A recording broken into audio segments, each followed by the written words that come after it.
د یو مسلمان په بل مسلمان باندې پنځه حقونه دي.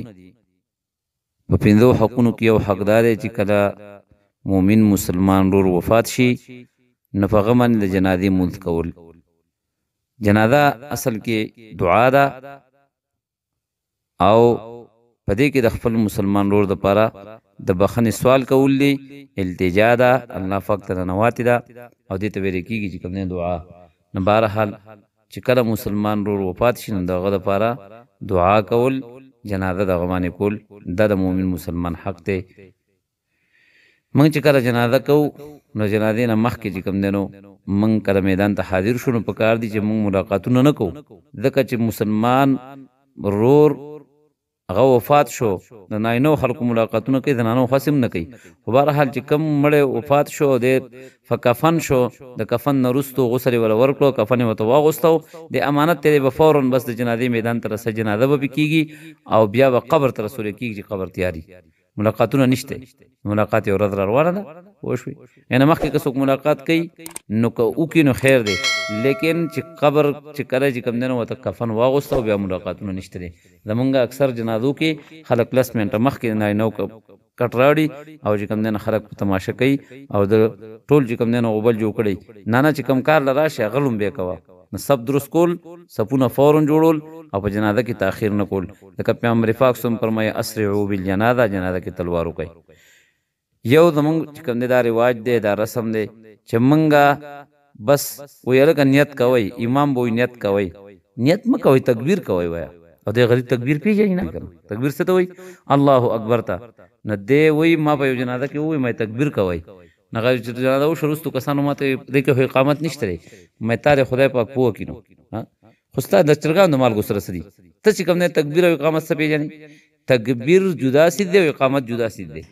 اقامت چې کوم دی هغه په مانځه کې هغې ته اقامت ویلی کېږي چې کله مونځ جمع ولاړه د اقامت وکړه. یو تکبیر دی، نو تکبیر الله اکبر ته وایي، نو فوراً به وایي چې الله اکبر تکبیر وایي، بس امام پسې فوراً به الله اکبر وایي. نو موږ وایي نیت مې وکړو، نیت کوم، نیت مې وکړو، نیت کوم، څلور پر تکبیر فرض کې پایا او په صلات د دې مرده او د دې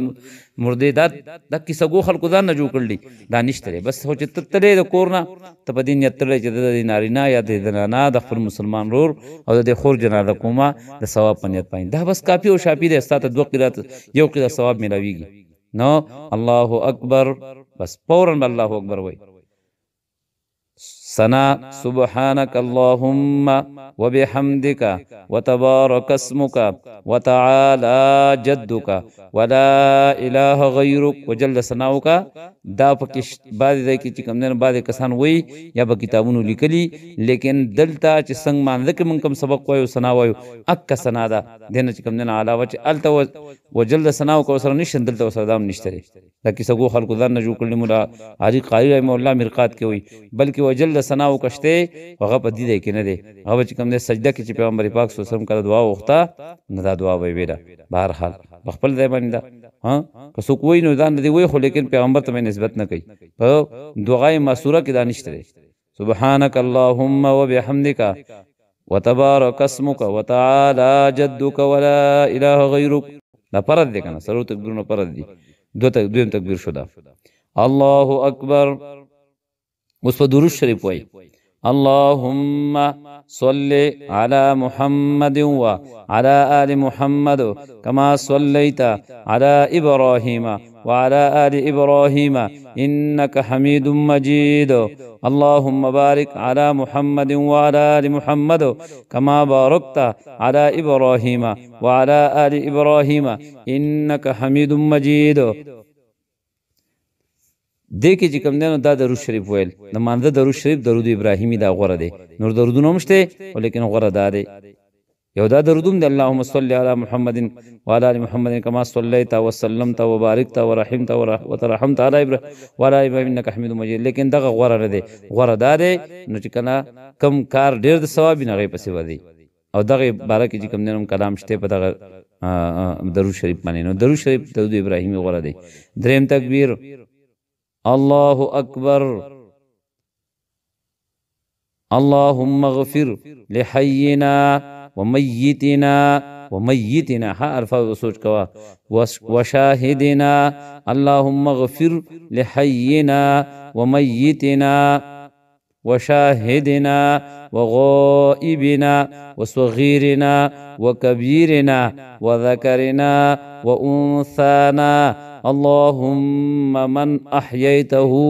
منا فأحيه على الإسلام ومن توفيته منا فتوفه على الإيمان وسر بدا دعا وي اللهم لا تحرمنا أجره ولا تفتنا بعدا الله منگ چې کوم دی نو تا ته ننوات راغلیو الله د دې مړي ته چې کوم دی نو خدای پاک بخښنه وکړي او د دې نه وروسته موږ په فتنه کې ما اچوي اللهم لا تحرمنا اجره الله د دې اجر نه موږ محرومه کوي ما ولا تفتنا بعد او د دې نه وروسته موږ په فتنه کې ما اچوي یا اللهم لا تحرمنا اجره ولا تذلنا بعد الله د دې نه وروسته موږ ګمراه کوي ما دا چې کوم دی نو ښکلې دعا ده دا وسره ویل موږ دا نه وایو دا د لویو دعا وه د لویو جنازه وه درې تکبیر دې پوره کړو سلورم تکبیر کې بیا وایي چې الله اکبر بیا به سلام ښي طرف ته جار باسي السلام علیکم ورحمت الله دا خو د لویو خلکو جنازه شوه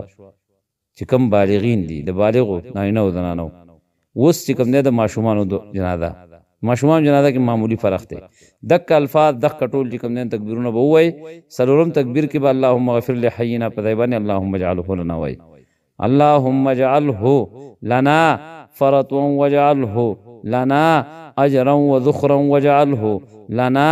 شافعا ومشفعا الله اکبر السلام علیکم ورحمت الله دک سی چې کوم دی نو نابالغه جنای ده نه دغې جنازه بیا لږه بدله کله چې درې تکبیرونه ته ووایي درود شریف ته ووایي نه بیا به ته ووایي چې الله اکبر نو اللهم غفر به هم پرېږدي اللهم اجعله لنا به هم پرېږدي لکه جنۍ ده او دې لپاره به تانیث لفظ استعمال اللهم اجعلها لنا فرطوا واجعلها لنا اجرا وذخرا واجعلها لنا شافعة ومشفعة الله اکبر السلام علیکم ورحمت الله دا دې سکول کې اکثر دا ماشومان چې سبق وایي دا ناظرې والا دا پرایمري سکول کې ته وګوره یا په بعضو جماعتونو کې چې هلکان سبق وایي یو بل ته ته غوږ کېده یا په سروده کې چې کوم دی د موډاګانو مشرانو نه د داسې الفاظ به ووایي چې ته به حق حیران شي دا خو داسې نه دي چې اللهم جعل خولنا پرتون وجعل خولنا جعل خولنا پکې نشته دا دی اللهم اجعله لنا فرتون وجعله لنا اجرا وذخرا وجعله لنا شافعا ومشفعا او د ماشومې پغې کې اللهم اجعلها لنا فرتون وجعلها لنا نه غلط دی اللهم اجعلها لنا فرتون وجعلها لنا اجرا وذخرا وجعلها لنا شافعة ومشفعا پای کې نون د تا د تانیث لپاره ده هغې کې به جنۍ پای کې به شافعة ووایي مشفعا او دې کې به وایي دا لږ پغې کې شافعة ومشفعه او هغې کې دی مشفعه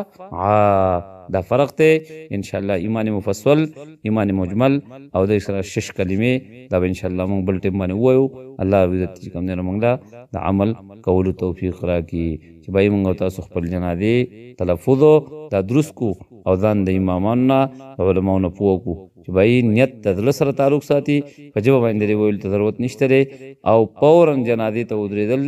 تاخیر پکې نه کول اسرعوا بالجنازه چې په دې حدیث باندې عمل راشي چې موږ کم د جنازو رضو یو خو چې موږ الفاظ صحیح کوو دویم دا چې ګوره فرض مونږ مې نه کړی فرض مونږ نه کوم زما جنازې نه قبلېږي که ووټ والا دی که بل دی پوه شوئ نه دا بیا چې کوم دی د نوم ناموس دی د ریا دی د اکلاوي د شهرت دی بیا ستا ټکی ثواب نه کېږي او چې کله د خالصه د الله رضا په چې زما مسلمان ورورو په ما حقو زما چې کوم دی نو مسلمان خور ده په ما باندې حق دی زه به جنازه کوم خالصه د الله رضا په جنازه کې شریک شوې تا ته یو قیرات ثواب میلاو شو او چې کله سره کفن دفن کې شریک شي قبر کې ورشي خاوره واړی او کینې هغه ځای کې چې کوم دی چې څو پورې مړی سپارلی شوی نه وي د هغې پورې ته ناستې نه تا ته دویم قیرات ثواب میلاو شو د دوه قیرات ثواب د لغونې وخت کې وګټو بهرحال موږ له پکار چې موږ په هر عمل کې رضا لله پیدا کو سبحان الله وبحمده